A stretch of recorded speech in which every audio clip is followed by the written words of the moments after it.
Hey everybody, I am so excited to be here. We are going to be talking about Sam and Colby with Marco Visconti, his relationship to the farmhouse. Oh, I can never remember the name. Pendulum Hill? I don't think that's right. Pendle Hill. Hi everybody. Thanks so much for being here. So we're going to invite Marco now. Okay. Hi. Hey Evelyn. Oh, hey Marco, you're here. I'm here. I don't know if you can see me or hear me, but I can hear you, but I cannot see you. Is there, do I need to push a button? I see microphone, wait a camera. second, wait a second. Haha. It should be good now. Okay. All right, there you are. Hello, hello. Hello, how you doing? I'm doing great, and I'm so glad that you're here. I'm going to try to expand you so we can, there we go. Can we expand both? There you go, yes. All right. Amazing. So, Marco, thank you so much for taking the time out of your day to join us and talk to us about the latest Sam and Colby video. Well, yes, first of all, thank you for inviting me. The moment you suggested this, I was like, yes, let's go, let's do this. Yeah, I mean, let's talk about your background and what you were doing because you had a few minutes, and I know how that filming goes, right? Like you guys are there for hours and Yeah. you definitely had to wait around, but what did you do with Sam and Colby? What was that process? So basically, what you saw on video, really like the last 5 minutes of the video, was a banishing ritual. Okay, a banishing ritual, as you know, but we're gonna say it for the audience. Well, a banishing ritual really is a ritual aimed at cleansing the area where you find yourself, but also the people that are there in the area, right? So basically, by doing this cleansing at the end of their investigation, my aim was to kind of like reset the energy levels of the area and of the guys themselves. And like you were saying, that was very like my segment was recorded, I think, around 3 a.m. I arrived there much earlier, right there, like around like after midnight, something like that.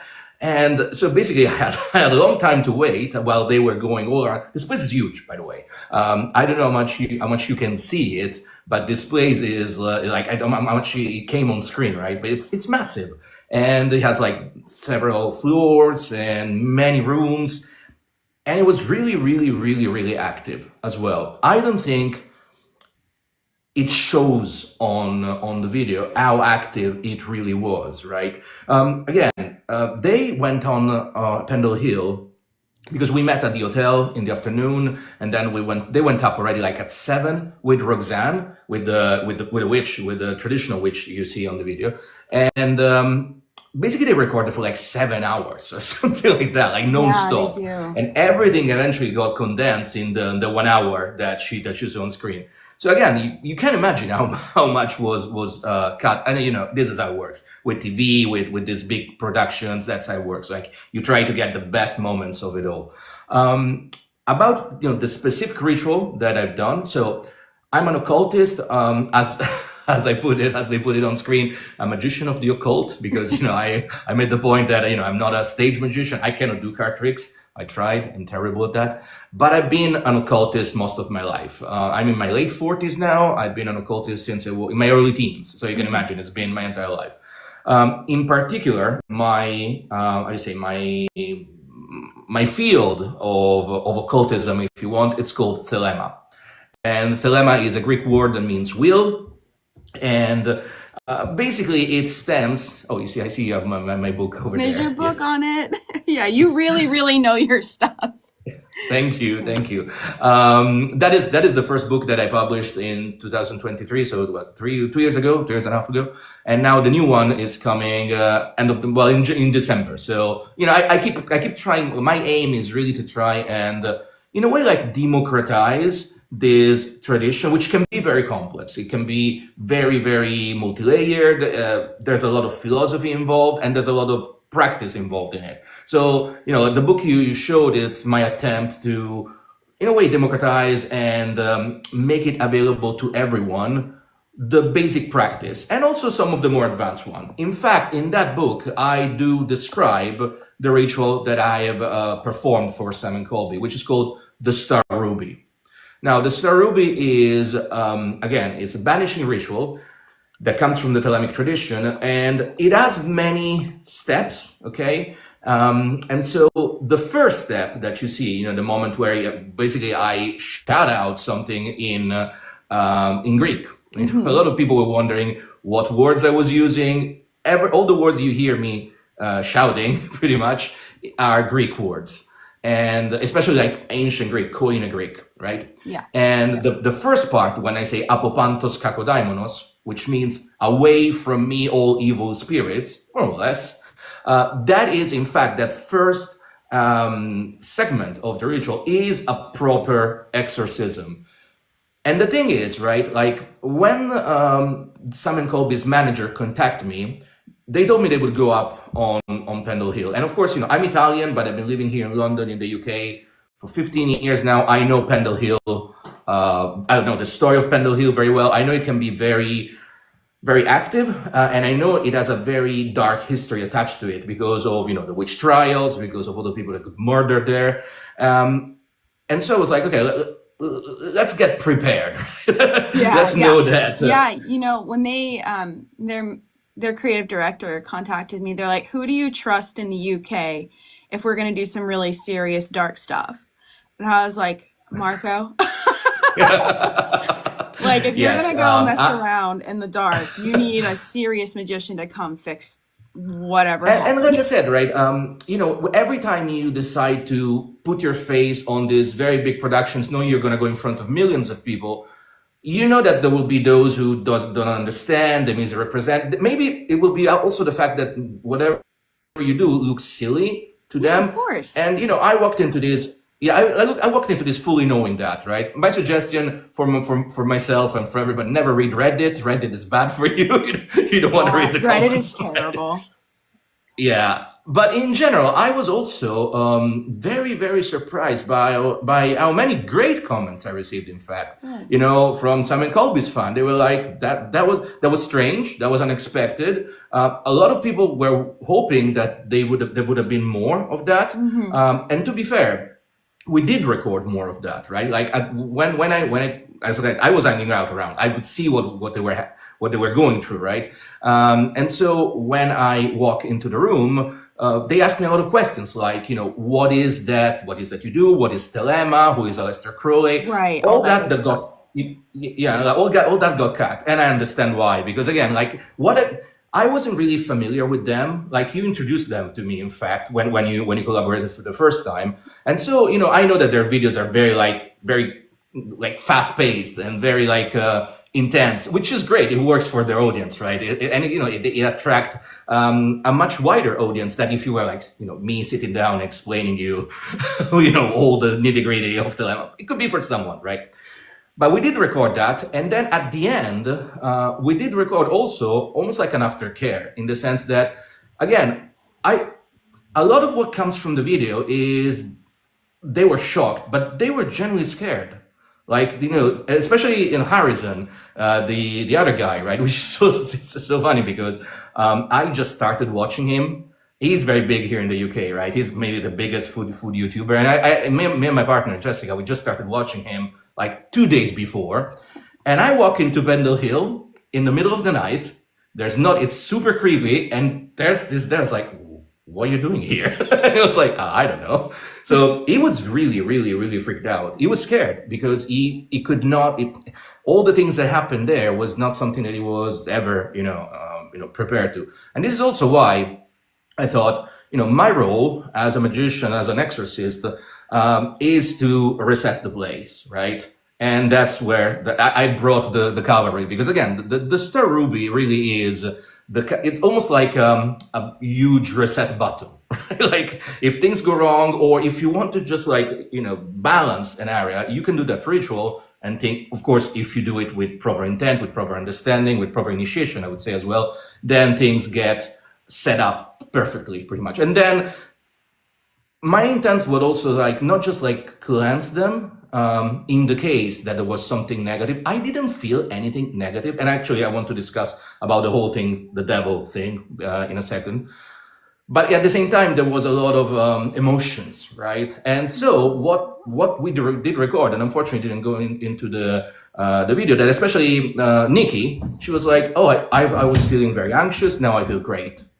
Now I feel... Yeah, that's what you should, that's your job. That's my job. Yeah, exactly. It's our job, right? Like we've been doing this for a long time. We know what we're doing, and we get brought in order to rebalance everything, right? So... Again, it's been a great experience, like, so all in all, right? Yeah. And you know, before we dive into like summoning the devil and stuff, like there's a couple things like I want to say about Sam and Colby's team. They are very, very thorough. Like they do their research. They look for the best quality people, and whoever they choose, I know that they've put a lot of effort into making sure that it is authentic. No, 100%, 100%. Like I had a very long discussion in the weeks leading up to me going up to Pendle with the team, and I was really impressed. First of all, by how open-minded they were. Like, you know, there's I mean, I work with Discovery Channel with Expedition X. I've done several episodes with them, and they're the same, right? And for me, I was impressed in a way. It was like I always thought, oh, you know, most of these things, big things, are all fake. It's just like for. No, you know, as with Expedition X and with Sam and Colby, they actually go there and investigate. They are genuinely interested in whatever is happening there. They're trying to make contact with the other, right? Yes, sometimes in the editing that get lost because again, it's hard to convey what a ritual, what a paranormal experience is like, you know, through this medium, right? Because of course you're not there, you don't feel the area changing, you don't hear the sounds, you don't maybe there's some strange thoughts don't enter your mind, right? So you see a very almost like a far away, detached experience of what happens to them. But trust me, like the place was really active. I didn't feel anything negative. And again, maybe we can lead into the other section of whatever you wanted to ask me about the devil. But as I made, you know, when I made my post, like detailing what I went through, while I was waiting for them, all these hours I was on my own, there were basically multiple times where I could hear a dog barking. There were no dogs. And this, I cannot really tell you where this place is, of course, but it is on the top of the hill and there's nothing for miles. It's really, really creepy at night. It's eerily silent. There was also like a lot of like mist coming up. I mean, kind of normal here in the UK. But it was like multiple times I could hear a dog barking. And of course, right, if you know a little bit of the history of what are those stereomorphs or those animals that can be connected with the specific energy that a British traditional witch would evoke, well, the dogs are connected to it. So, yes, a lot of things have other signs. Like I know Roxanne talked about moths representing the devil, and that is another very common symbol for that darker energy. And before we even dive into that, I think that there's probably a lot of context that got cut out of the final video about like the witch's devil. Now, I'm not super familiar with traditional British witchcraft. Are you? I am. I was never initiated into it, but I've been exposed to it most of my life. In fact, I did bring some books here to suggest if anybody wants to go more deep into that, right?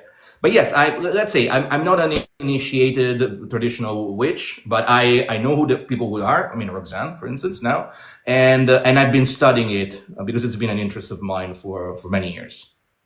Very cool. So when Roxanne talked about the witch's devil, like what does that mean? Like I've heard of like the devil at the crossroads. There's obviously the Catholic Church's version of Satan. Like what does it mean within the British traditional witchcraft? So in the British traditional witchcraft and in a lot of other traditions that stems from it, the witch's devil, the father of witches, it has nothing to do with Satan, has nothing to do with the devil of the Bible, right? It is the final initiator, like is the one who you go and look for gnosis, you go and look for magical teachings, right? In many ways, if you've seen the movie The Witch by Robert Eggers, right? Now, without all the purity, I mean, of course, like in Eggers' movie, there's a lot of like conflation between things. Like, of course, you know, at the end, that dark man is Satan. But the problem is that witch conflates both the Puritan side, the Christian side, and this more British traditional approach to it. Well, if you can imagine like an initiator, a spirit guide that does not ask you to sacrifice children, for instance, as it happens in the movie. That's it, right? That is the dark man. That is the devil of the crossroads. And we see this figure across many different traditions. And I mean, Aleister Crowley speaks of a similar figure, like the idea of, again, the bringer of light. That is not the evil Satan, but the one that brings light, and light is initiation. Okay, what? So again, if I may suggest you, like if anybody's curious, Jen McGarry, I don't know if you can see it. Yeah, those two books, I'm familiar with those. Yeah. So these two are, I mean, these are very easily found books. One is called The Black Toad. This one here, and this other one is called The Devil's Dozen. There you go.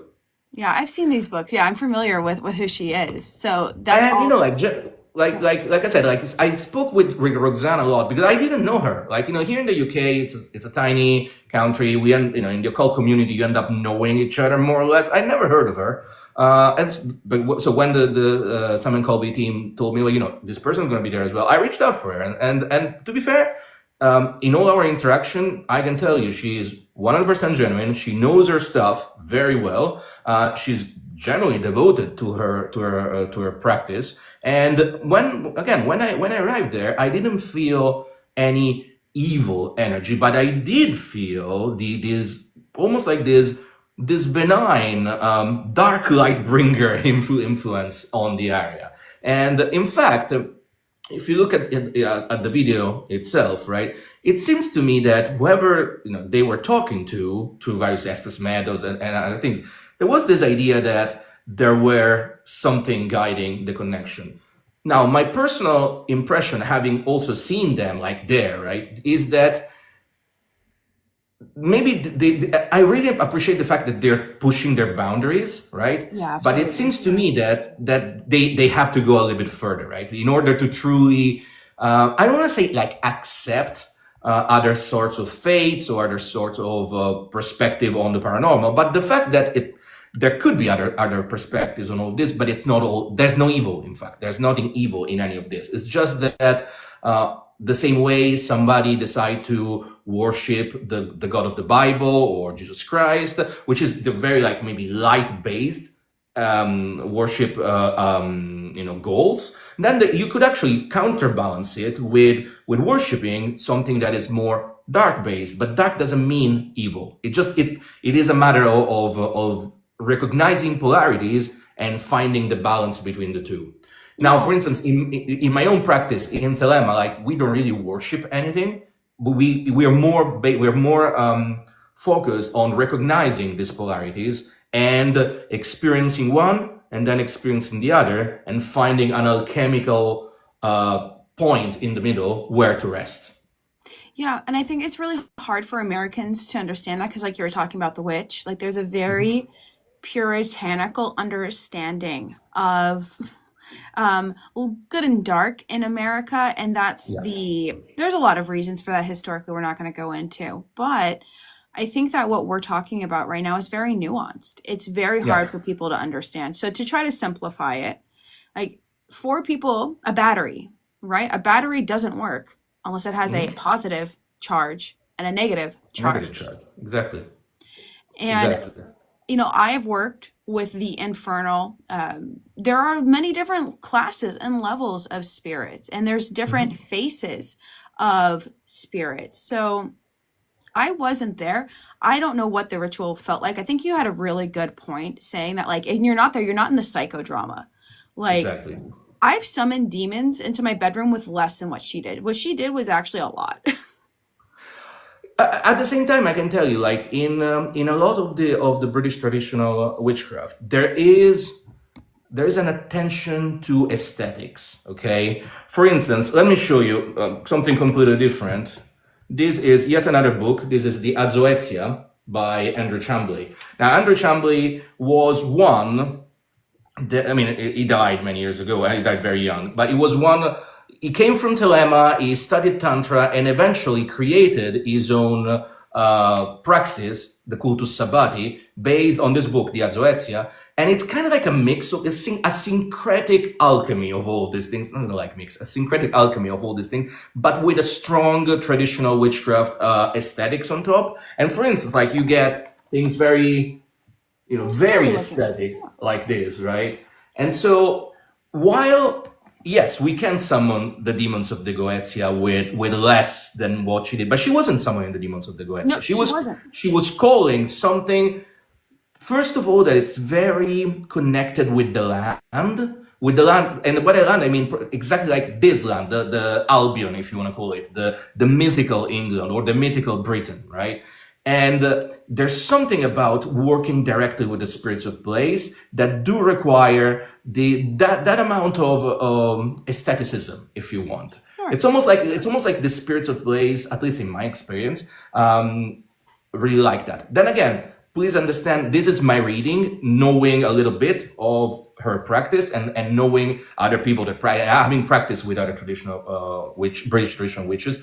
Then again, she might say, Marco, no, you're wrong, right? But again, I think that big part of her ritual was really bringing the beauty of darkness and seeing that beauty in order to fuel the emotional states of. Remember that she was like basically working with people that were not magicians, not initiates, right? So in many ways, you have to bring them in, you have to rope them in by showing them something that maybe even like put them a little bit on edge, because as you know, ritual is based on finding that specific edge that erupts everything that's inside of you, so you can create a tether with the numinous. Yeah, it's like a trance. You're going into a different psychological state, and that's so hard to capture on camera.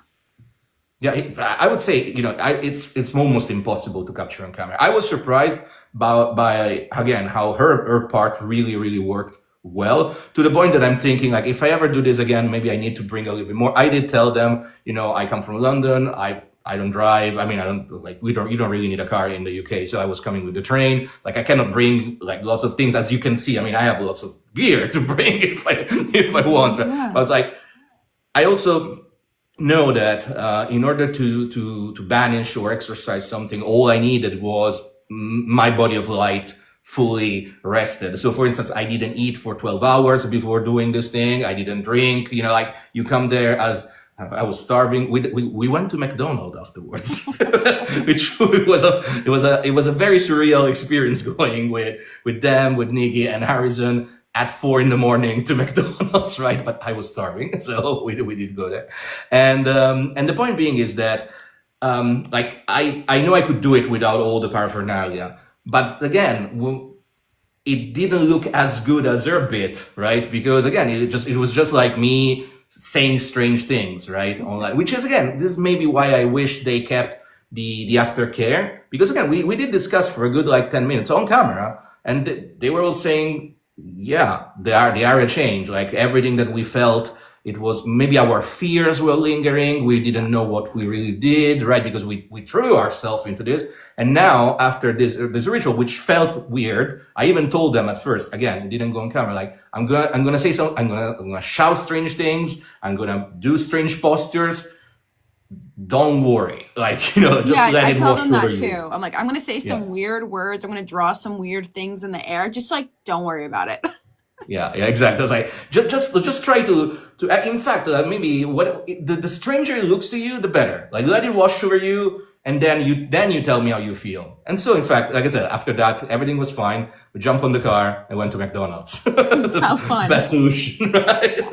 Yeah, and I think like I'm looking at some of the comments that are coming in, and I think for the people here, like not all darkness is evil. I don't know what your opinion about this is, Marco, but I'm going to share mine. Is that I think that evil, the way that humans understand it, comes from humans. I don't like if you look at nature, nature is harmonious. Bad things happen, tornadoes happen, hurricanes, earthquakes. Yet would we call that evil? I wouldn't. No, exactly. I'm with you 100%. Every time one of my students asks me this very question, of course, as you can imagine, it's the problem of good and evil, the ethics and morals of it. It's something comes out as soon as you start working with magic, because again, you're exposed with those polarities you mentioned before. You're exposed to the positive polarity and the negative polarity, and you realize pretty soon that you need to work with both. My answer to that is actually, quoting from David Lynch, the evil is the evil that men do. Like we humans do evil, right? We do evil to each other. We do evils to nature. We can do evil, right? But I never experienced a spirit of any kind of, celestial, chthonic, sublunar. I never experienced an evil spirit. There will be spirits that might be a little bit tricksterish. That's absolutely true. There could be spirits that have such a strong presence that unless you are strong as well, like I call it body of light, like your aura, your magical presence, your spiritual authority. If that doesn't match them, then you're gonna get burned, because again, it would be like walking into a room, walking into into Chernobyl and pretending that nothing happened. You need a hazmat suit. You need something to protect from radiation. But radiation is not evil. It's just a thing of nature, right? You can interact with it. Nuclear energy, it's still, for some whatever reason, still the safest energy we have. Mm-hmm. So it can bring us a lot of good, but we need to be prepared for it. And in my experience, this is exactly the same with spirit work, which is the highest possible engagement with magic that you can have. Like when you work with spirits, when you learn from them, when you engage with them, that is the goal of magic, right? At least in my understanding of it. Which is a very different goal than what they have. What Sam and Colby have. Like they're now kind of moving into that space more where they want to interact with spirits. But for a long time on their channel, it was very different. It was almost like very scientific based. And I think that's hard for people to jump from that scientific mind into a magical perspective, which does require, dare I say it, faith. Yeah, absolutely. Well, 100%. And before watching the video, I was not aware, for instance, that Colby has a very strong faith. Because again, they didn't impose it on me, and I appreciated that a lot, because again, it showed me that first of all, they were genuinely trying to understand what is there, and they were also very open to the idea that yes, there could be technicians of the sacred, if we can call us like this, right? That can bring in these energies, and we're gonna trust them to know their jobs. I really appreciated the fact that when all this these talk about summoning the devil came out, he decided to step out, right? Because again, it's not something that he's ready, but he doesn't have to be ready. In the sense that it's not like this kind of experiences are for everyone. And that's absolutely fine. The same way, I don't ever see myself entering, going to seminar, right? I don't see myself becoming a Catholic priest. I mean, I was baptized by the Pope in St. Peter's Basilica, and then my life took a different turn, if you want. But I don't see having that experience. We all have our own experiences, and that's fine. Yeah, and that's valid. And, I respect Colby for upholding his boundaries. I respect Sam for respecting his boundaries. And that's a huge thing.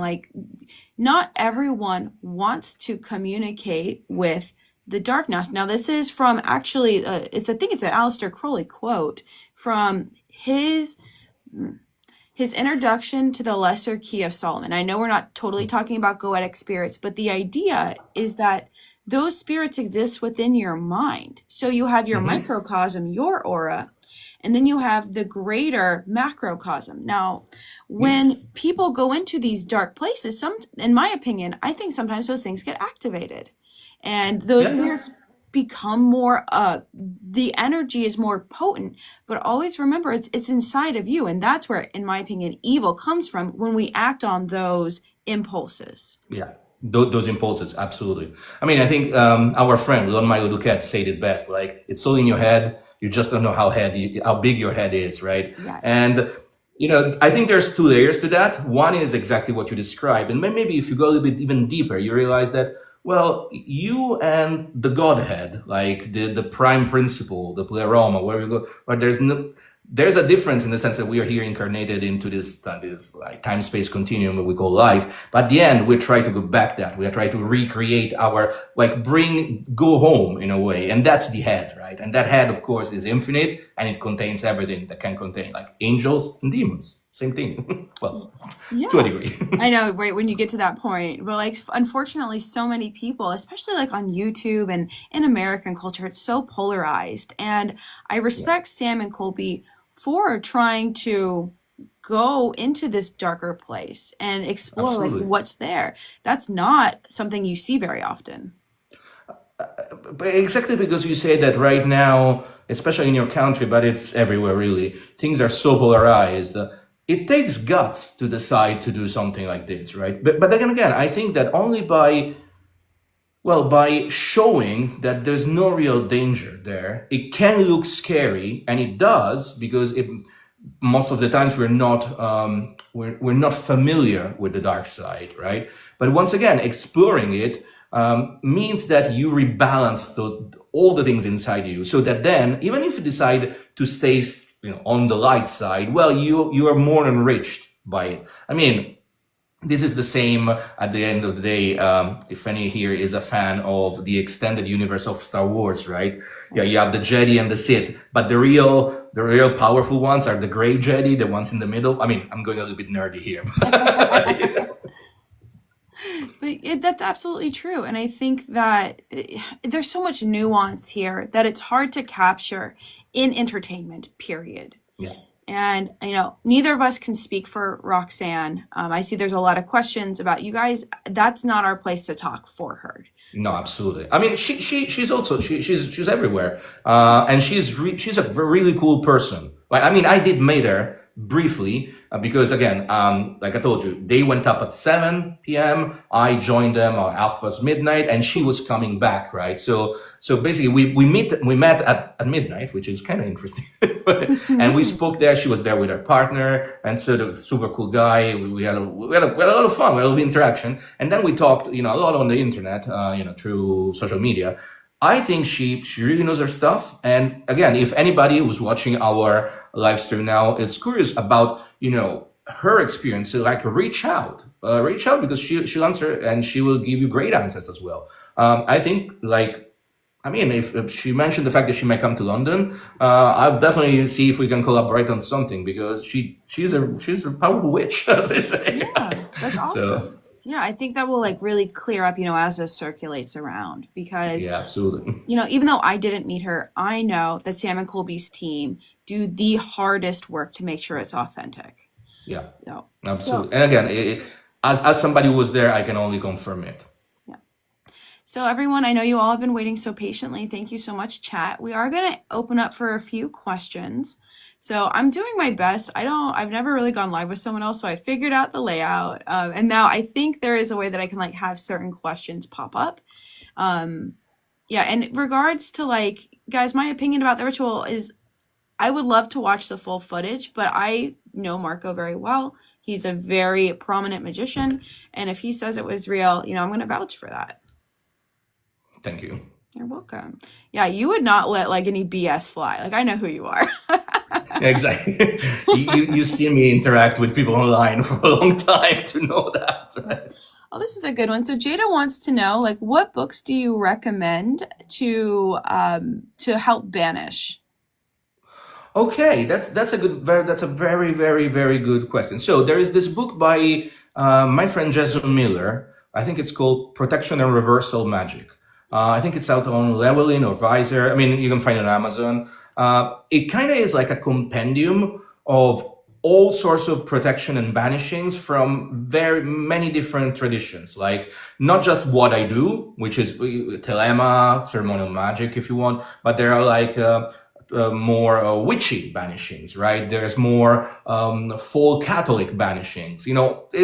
The book is really, really, it's great. Like I always suggest it. So that would be my go-to. If you're more curious about, the specific kind of magic that I do, again, the book that exactly, that's it. The Aleister Crowley manual. Don't get scared about Aleister Crowley. Again, I was thinking, with Sam and Colby, we did this. They asked me a lot of questions about Sam and Crowley, like a lot, and all on camera. Maybe it ended up, on the cutting floor because, again, Crowley can be a very, very polarizing figure. And what I've been trying to do for the last, I became like a public facing occultist in the last 5 years through COVID, right? Because that's when I started doing things online. But like I said, like I've been practicing Thelema for 30 years now. And still, it's very hard to communicate the fact that Crowley was a very faulty individual, but he was also a very enlightened individual for other reasons. And Thelema, that is the spiritual practice that he channeled, he founded, and then we are carrying on. It's a life-affirming practice, right? So in the book that you showed, I try to explain this, and like the second one is coming up in December. I try to continue the message. So again, to answer the question, Jason Miller, Protection and Reversal Magic, my go-to. You'll find everything in there. If you're curious about something specific, like the things I've done, my books are, I would say, the next best thing. So for Americans, if you are living in like a household where you can't buy those books, you can get them on Libby or Hoopla. I know that those are available. Absolutely, yeah.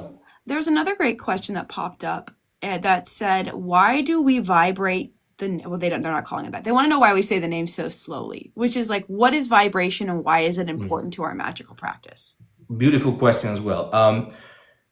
In my understanding, the power of any word you use in a ritual, it's not so much in the word itself, but in the way you modulate what we call prana, which is spiritualized breathing through that word. Okay. So for instance, you will have noticed in the video that at the very beginning, especially, I do very deep breaths, right? Like I really try to, and the thing is that it's not just breathing. If anybody here does yoga, you know what pranayama is because it's the breathing exercises you do through yoga. And of course, yoga is the source of this practice. But the idea behind it is that through pranayama, which is a Sanskrit word that means control of breath, yama, control, and prana, breath. Well, that breath, the prana, becomes spiritual fuel, okay? And that spiritual fuel, through the modulation, gives spirituality, gives power to the word you're saying. So when you look again at the Sam and Colby's video, at the very beginning, I drew these very 3 deep breaths, and there is a Kabbalistic reason as to why, because you're trying to go to the 3 veil of negative manifestation up Kether, like here, and then you bring it back, right? Of course. And so that's the point. Like, it's not just breathing. You visualize all these things.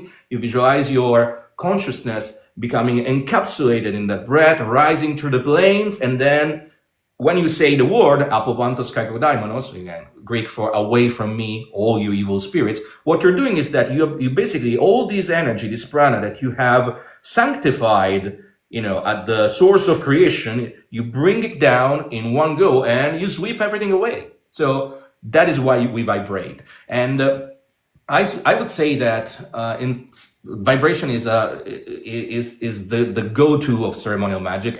All various traditional ceremonial magic vibrate, but again, if you're not familiar with ceremonial magic, you may still be familiar with the concept of vibration if you do yoga. If you do Kundalini yoga or Kriya yoga or Ashtanga yoga, you've done mantras.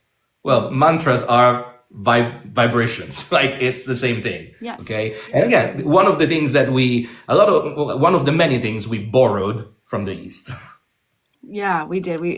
Because we're all one human race, we may find that some people in other cultures have discovered something that is very, very beneficial. Like I'm sure for everyone listening, an example of what Marco's talking about is Om, It's a very westernized, kind of pop culture reference, but that is another form of vibration. Absolutely. It's the Bija mantra of creation itself. And again, if anybody wants to try that, even with the Om, remember, you always start with deep breathing. You try to, if you've never done this before, you sit on a chair without leaning back, so your spine is erect. And then maybe you even hold it for a second, and then you exhale, and on the exhalation you say whatever it is that you need to say. And also, so you also learn how to, in a way, time the words you have to say, because pretty much you have to think about doing, well, everything has to fit an exhalation and an inhalation and an exhalation. So again, that's also something that trains your mind to be very attent and very active into what you're doing. And again, as we all know, active attention, intention is one of the components of a successful ritual. One of the other questions we're getting a lot is, what was your experience with Sam and Colby? Are they as cool as they seem? They are incredibly cool and down to earth. I mean, of course, we discussed this before. I have a past as a musician, so I've been around, famous people, right? For a while, I was living in Santa Monica. You're hanging out in North Hollywood in the hills. You end up meeting famous people, and it's always like a mixed bag. You never know what kind of character is there. I can tell you, but Sam and Colby are squarely on. They're super cool guys. I was expecting, they were there with, I don't know, with their tour manager, with their assistant. No, it was them. It was them. Like, super down to earth. Sam was driving the car. Like I told you, after that, we just went like old friends. We just decided to get some McDonald's. Of course, we were the only thing open, right? Incredibly cool, incredibly down to earth. Really good, really good experience. I was speaking with them, say, if you ever come back to London, we had a lot of places here to explore and to investigate, and they might at some point, because again, it's really nice when you find somebody who had this success and has this big following, especially when you are on the younger side. Like I said, I'm 47. They're much younger than me, right? And I remember what I was like when I was their age, and thinking, well, there's also a lot of maturity there, because clearly, like, fame did not get to the head, which is in my book, is a big plus. Yeah, they've always been nothing but very kind, and they're very respectful. Whenever you go to practice magic, like, I've been with people who I'm there purely as like an entertainer, and they don't respect what I'm doing. Yeah. And it's painful, but no, with them it's always been nothing but like genuine authenticity and honesty. And the fact that you guys went to McDonald's afterwards, that's so awesome. It's like, it was very surreal, trust me, because I was thinking, oh, look, like, life can surprise you in the strangest way from time to time. So some people are asking when I'm going to be in the next video. I'm going to be in the finale of Hell Month. I went to the new Conjuring House. No, I cannot talk about it right now. We'll talk about it afterwards. And then I will be in a second video coming up in December. And that's all I can say right now. So, we're here to talk with Marco. I love that you guys have all these questions for me, but you can leave them in other videos. I'd really like to focus on like Marco and the what do they call it? Summoning the devil. That's the name of the title. Yeah. Yeah. See, pact with the devil, deal with the devil. I've seen different titles for that, right? Yeah. I think it's been, really cool to see them grow, because, a lot of the work that I've been doing with them, not all of it's light. Like Hecate definitely falls into like the chthonic and darker realms. And maybe, I don't know why Americans don't see that or remember that, but to like really dive headfirst into this. And they did it, I think, respectfully. Like, I didn't see any disrespect in the ritual that Roxanne did at all. It was very genuine. No, I really like all this discussion that I've seen online. And again, as we both know, don't read the comments, right? Don't read the comments. But I can only say it once again, because I've seen new people came on the stream. Maybe you didn't watch it all. I would say I'm an expert in what I do, and I can tell you without any shade of doubts that what Roxanne did was a genuine evocatory British traditional ritual. Okay, it might look strange to you. You might not truly understand why one would want to work with the dark side, or why would you call it the devil. But then again, it's just part of let's put it like this: embrace complexity. This is something that I just did a retreat in Joshua Tree, right? And the final takeaway that I gave my students, like, embrace complexity, right? Especially when you work with spirituality, especially when you work with religion. Do not think that everything must be like good or evil, or black or white. We are very complex beings, and we have an incredible variety of nuances across our cultures, right? Of course, we're all human beings, and I wish we could remember that more often. I think we need to remember that a bit more often, given what the world looks like. But we should enjoy our nuances, right? And so, again, maybe especially if viewers in the United States and maybe come from more traditional Christian backgrounds, I mean, I have a lot of sympathy for that. Like I said, I was born in Rome. My background is Catholic, as that is my background, right? But at the same time, embrace this complexity, that the fact that there's much more under the sky than you might think. And I'm quoting very badly Shakespeare here, but you know what I mean, right? Yeah, I know what you mean. And I think, for everyone, remember we talked about the battery. There's a positive charge and a negative charge. And that doesn't mean good or bad. Those are different qualities: hot and cold, sharp and soft. Okay? Yeah, 100%. 100%. Yeah. Just thinking that you said it beautifully. Thank you. Yeah, my job is to try to make things easy for everybody. You always done a great job at that. Thank you. We've known each other for what, 5 years now? It's been 5 years. Yeah, and I'm so glad that you got to experience working with Sam and Colby. It is so special. I love it. I love what I do with them, and it's always a surprise because you never know what's going to happen. You never know what they're bringing you. You're like, oh, you want me to capture a spirit in the jar? Okay. I can do that.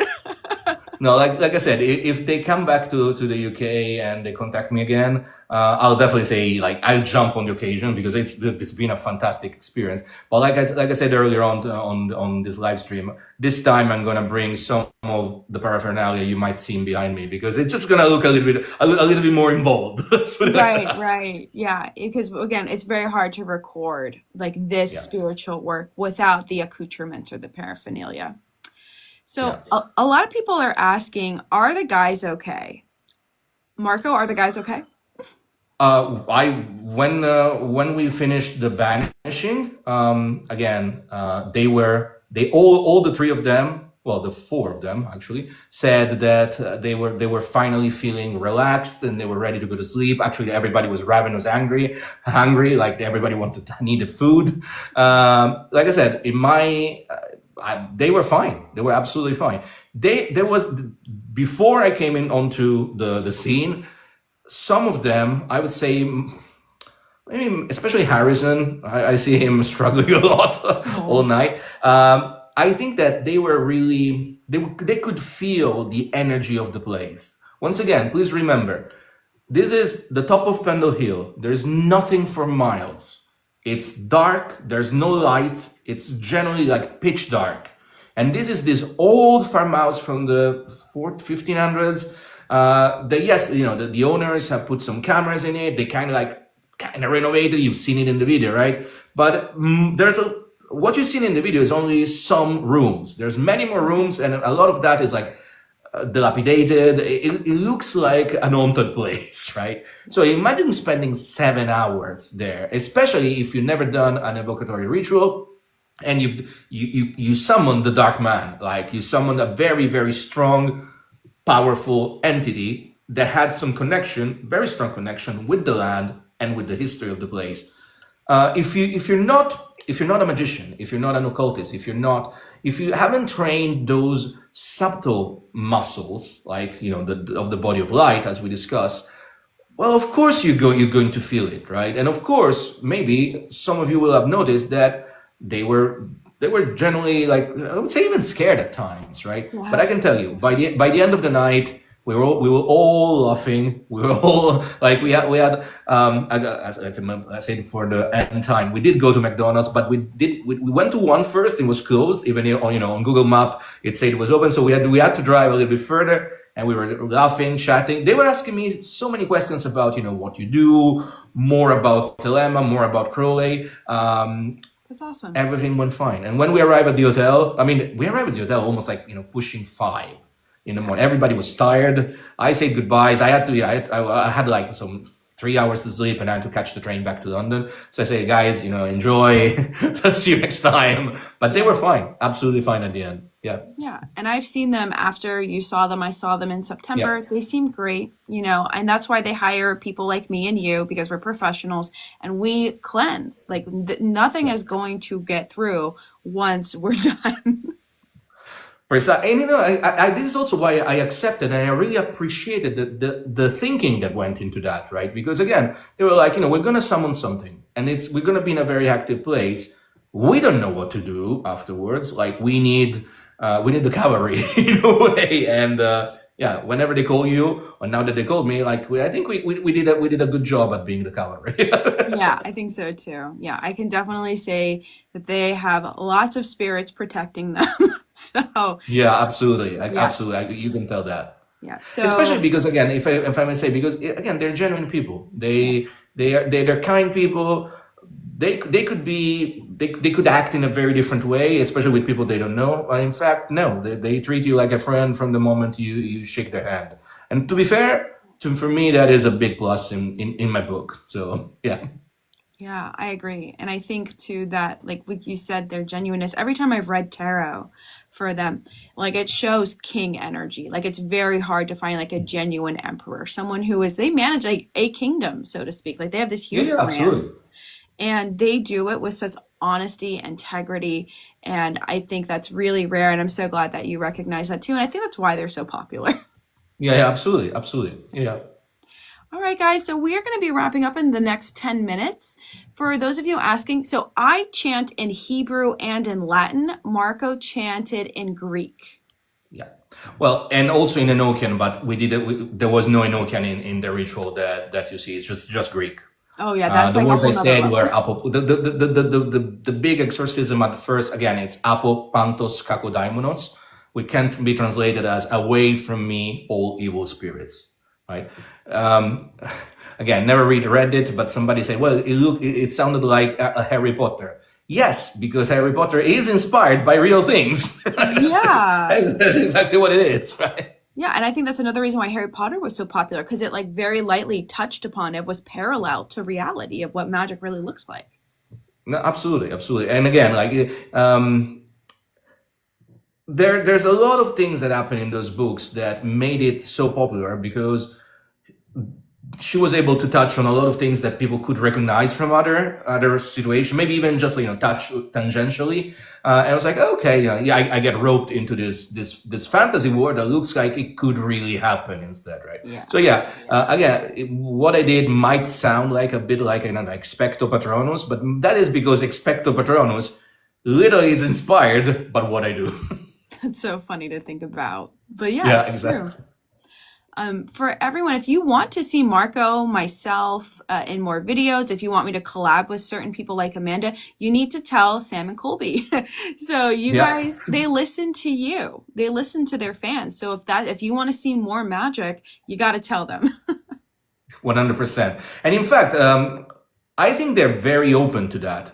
But at the same time, they work with you guys, with their fans. And so if the fans are curious about more magic, real magic, the kind we and Pythian do, so, well, tell them. And, I mean, we'll be available, of Yeah, course. we're here. We're ready to go. So, and some people wanted to know, I know you have like a very long history of like how you got into magic, but some people are asking how you got into Thelema. Can we give a short version of that? Super short version of that. It was the summer of 1990. And I was reading a comic in Italy called Martin Mystery. And Martin Mystery is a sort of like Indiana Jones, but a little bit more magic, like more esoteric. And in the pages of this comic book, there was a Aleister Crowley. They were mentioning him. It was part of the story of the comic book, and I was like, oh, this is a strange character. It looks cool. And I started reading, and that was 35 years ago. So Wow. it's been a long journey. See, this is super condensed how I got into the lemma. It's thanks to comic books. So when they say that Okay. maybe rock music and comic books lead you to magic, in my case, it's true. I cannot deny that. That is too funny. So some people are asking about the gates of hell. Do you think the gates of hell are real? No. Like short answer, no. Do I think that there are places on this earth where the veil between realities is thinner? Yes, absolutely. I've been to many. I would say that the top of the Pendle Hill, where we were with Sam and Colby, is definitely one of them. But I don't personally believe in a hell. Right. And I also don't personally believe you can physically enter these other spiritual realms. You can, in fact, train your body of light and your consciousness to, start to vibrate at different levels. So you start to see and experience different things. The easiest way you can do this is by what is called astral travel, which really is, raising your consciousness to the lunar level or the Yesod level, if you want to look at the tree of life. And thus you can start moving your consciousness at that vibrational frequency. And there are more to that. There's several more. And so some of these places where you go can look dark and scary, right? Because as you said, there's light, there's dark, there's positive energy, positive charge, there's negative charge, right? Some of them might look like more dangerous places, right? But at the same time, if you access them with the proper precautions, then you'll be fine, pretty much. In fact, they're all part of creation. But if somebody was asking, like, can you go somewhere on this planet and and magically be transported into hell? I don't know. I don't believe so. I don't think so. I have no evidence of that. But I also learned that I don't know everything. So it could be that there's something that I haven't experienced yet. Yeah, But I I would haven't bet hopped into no. another I would bet realm on no. either. Like I Um, will bet on no. I will put money on no. But I've definitely been in a vortex where so for everyone listening, this is what I believe and what my experience is. So everything is happening all at once. There is no past, there is no present, there's only the now. And your mind, your consciousness can move around in this. And it goes up and down, side to side. From what I've experienced, there's only been a handful of times on Earth where I've walked through some kind of weird magnetic disturbance on Earth. So here, quick story. I was in a public park called Lost Lake in like the valley in California. My boyfriend and I were on a hike and we walked through these very tall, almost like bamboo like trees. And I thought we were walking for like 45 minutes and I was moving very slowly. It was very strange. And I was like, what on earth is going on? And we get out of these tall weed plant things and I look at my phone and it had been 5 minutes. And I was like, did you just have the same experience? Because I felt like I was moving through molasses. Like, this is really strange. She's like, no, that was weird. And we're like, okay, we're just gonna like move on with our day and continue our hike. But when I did some research, there is not a lot of scientific evidence that ley lines exist, but we do know that there is a magnetic current going through the earth, just like the battery. If there are positive and negative sides to it, then there must be weird overcrosses on earth that create some weird charges and disturbances. Well, it's interesting you mentioned that. I had a similar experience here in London. I go a lot on these walks around London because I'm in love with the city, and I engage with this concept called psychogeography, which really is like try to engage with the land, even if it's like an urban setting, right?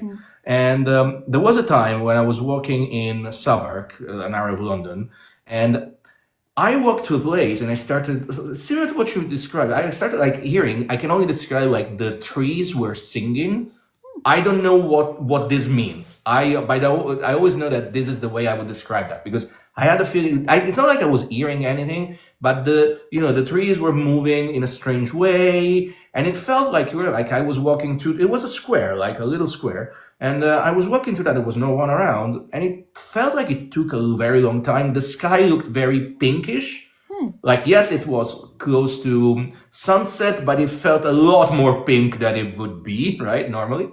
And then it felt like, okay, like this is a very big square, and it took me 10 minutes to go through. And then I look at the phone, and again, it was only like 1 minute had passed. Here in the UK, we do connect a lot with this idea of the ley lines that you mentioned, and also with the idea of walking in and out of Fairy. That is the land of the Fae. Again, there's plenty of like folklore and history in this land here, and also here in London, that there are places where that veil is thin, and that's where the fairy lives, right? Again, I never saw anyone. I never talked to anyone. I had the feeling it would not be good if I turned to look behind me. So I just kept walking in one direction, right? I was like, maybe I shouldn't be here, right? Everything feels so strange. Why you would just go through it? So also, what you mentioned the fact that you in your understanding there's no past, no future. It's the same as mine, really, right? Like we live in we have the experience of the eternal present. We can see the past, we can intellectualize the past, we can maybe even intellectualize the future, but we live in the here and now. And from that, almost like that nexus point, that's when a lot of magic can happen, because if you realize that you live in the nexus point, well, you can start manipulating the strands of what we perceive as time. I don't know, maybe this is for another book. Maybe one day I'll write a book on time magic.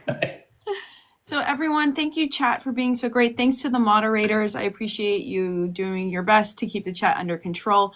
If you joined late, we answered a bunch of questions about Sam and Colby. This will be up on YouTube in just a few hours. We'll cut it up. We'll put it on TikTok and Instagram. And again, if you want to see us in more videos, tell Sam and Colby. We will be there. 100%. We would love to go back. I'm pretty sure that everybody wants to see Pythian with them as well. I'm definitely curious to see where you went. Now, of course, but I'm definitely curious. So yes, well, thank you for having me. That's been a really nice chat. Thank you so much. This has been so much fun. Thank you, chat, and we will see you guys next time. Bye.